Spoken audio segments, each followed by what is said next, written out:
Bangla typography, যা প্রফেশনালভাবে হাতে গোনা কয়েকজনে পারে তৈরি করতে। একটা সময় বাংলা টাইপোগ্রাফি তৈরি করার জন্য প্রয়োজন পড়তো ল্যাপটপ, কম্পিউটার বা বিভিন্ন বড় বড় সফটওয়্যার। কিন্তু বর্তমান সময় মোবাইলের মাধ্যমেও তৈরি করা যায়, কিন্তু অনেক সময় লেগে যায়। তাই অনেকেই বাংলা টাইপোগ্রাফি তৈরি করতে চায় না। তো আজকের ভিডিওতে আমরা দেখাবো কিভাবে আপনি বাংলা কাস্টম ফন্ট দিয়ে টাইপোগ্রাফি তৈরি করতে পারেন অল্প সময়ের মধ্যে। তো আপনার জন্য প্রয়োজন পড়বে ছোট্ট একটি অ্যাপ্লিকেশন এবং বাংলা কিছু কাস্টম ফন্ট, যেগুলোর লিঙ্ক আমাদের ভিডিও ডিসক্রিপশন বক্সে দেওয়া আছে, চাইলে আপনি ওখান থেকে নিয়ে নিতে পারেন। আর হ্যাঁ, আপনি চাইলে আমাদের ফেসবুক গ্রুপ এবং ফেসবুক পেজেও অ্যাড হতে পারেন, লিঙ্ক ভিডিও ডিসক্রিপশন বক্সে দেওয়া আছে। তো ভিডিওটি শুরু করার আগে একটি কথা বলে রাখি, আপনি যদি আমাদের চ্যানেলে নতুন দর্শক হয়ে থাকেন তো অবশ্যই চ্যানেলটি সাবস্ক্রাইব করে সাথে থাকবেন, কারণ আপনাদের জন্য ভালো কন্টেন্ট তৈরি করাতে আমরা প্রতিজ্ঞাবদ্ধ।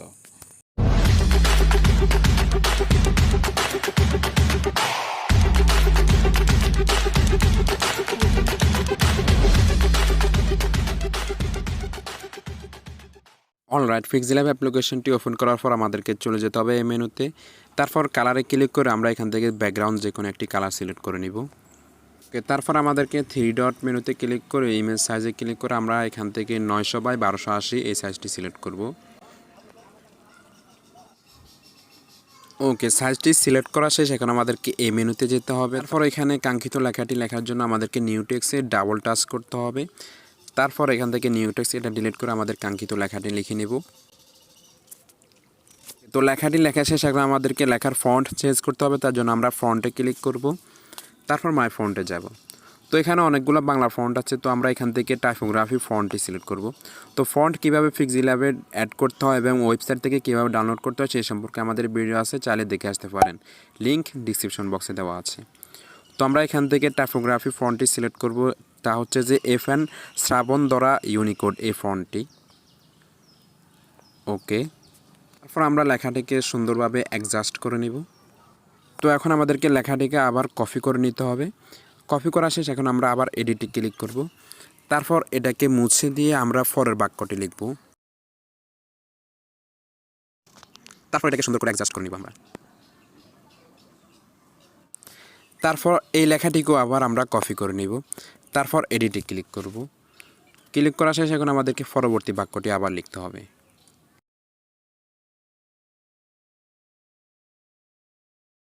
এখন আমাদেরকে আবার এটাকে কপি করে নিতে হবে।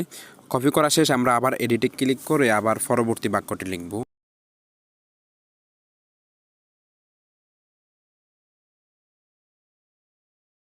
লেখাটি লেখা শেষ। এখন আমরা আবার এটাকে অ্যাডজাস্ট করে নিব। ওকে, তো এটাকে অ্যাডজাস্ট করা শেষে এখন আমরা আবার এটাকে কপি করে নিব।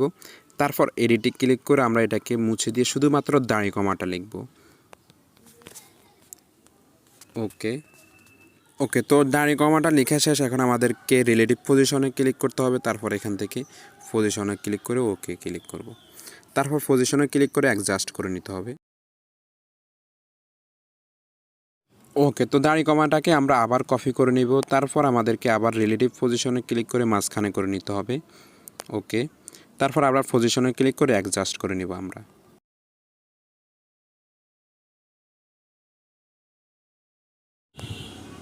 তো এই দাড়ি কমাটা অ্যাডজাস্ট করা শেষ। এখন আমাদেরকে দাড়ি কমাটাকে আবার কপি করে নিতে হবে।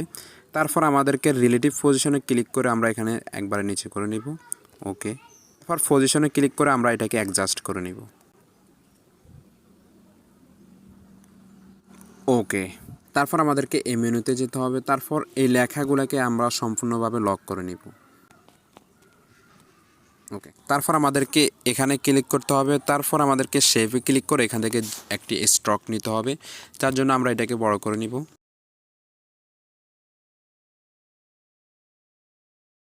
ওকে, তো আমাদেরকে এখন এটাকে স্ক্রল করে নিচে যেতে হবে। তারপর ওপাসিটি এটাকে একবার 0% করে দিতে হবে। তারপর আবার স্ক্রল করে আমরা নিচের দিকে যাব। তারপর এই স্ট্রোক এটাকে আমরা 6 করে নিব। ওকে, তারপর টিক মার্কে ক্লিক করব। ওকে, তো স্ট্রোকটি আনার পর আমাদেরকে স্ট্রোকটির কালার চেঞ্জ করতে হবে, তার জন্য আমরা কালারে ক্লিক করব। তারপর এটাকে এনাবেল করে দিব। তারপর এখান থেকে আপনার পছন্দের যে কোনো একটি কালার দিতে পারেন। ওকে, অলরাইট, তো সব কিছু শেষ। এখন আমাদেরকে ইনফোতে ক্লিক করে গ্যালারি থেকে একটি পিএনজি ফাইল নিয়ে আসতে হবে, যে পিএনজি ফাইলটির লিঙ্ক আমাদের ভিডিও ডিসক্রিপশন বক্সে দেওয়া থাকবে, চাইলে আপনি ওখান থেকে নিয়ে নিতে পারেন। ওকে, তো পিএনজি ফাইলটি আনার পর আমাদেরকে এটাকে অ্যাডজাস্ট করে নিতে হবে।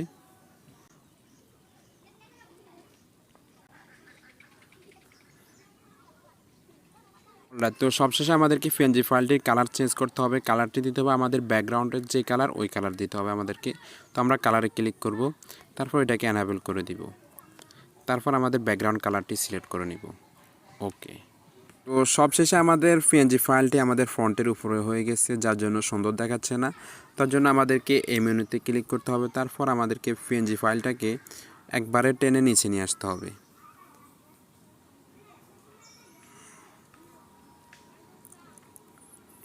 তারপর আমাদেরকে স্টকটাকে একবারে নিচে নিয়ে আসতে হবে আবার।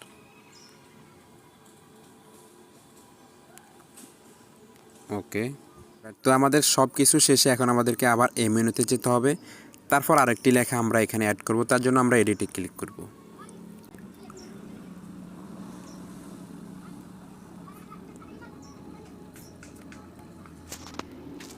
তো এই লেখাটি লেখা শেষে এখন আমাদেরকে ফন্টে ক্লিক করতে হবে। তারপর আমরা মাই ফন্টে যাব, তারপর এখান থেকে যে কোনো একটি ফন্ট বেছে নিব। ওকে, তারপর এটাকে সুন্দর করে ছবি অনুযায়ী অ্যাডজাস্ট করে নিব আমরা। তারপর আমরা কালারে ক্লিক করে এখান থেকে যে কোনো একটি কালার দিতে পারি ফন্টটির। অলরাইট, তো এখন আমরা যদি টাইপোগ্রাফি পিকচারটাকে সেভ করতে চাই, তার জন্য আমাদেরকে সেভ অপশনে ক্লিক করতে হবে। তারপর সেভ অ্যাজ ইমেজ, তারপর এখানে কাস্টমে ক্লিক করে আমরা আলট্রাতে সিলেক্ট করব, তারপর সেভ টু গ্যালারি।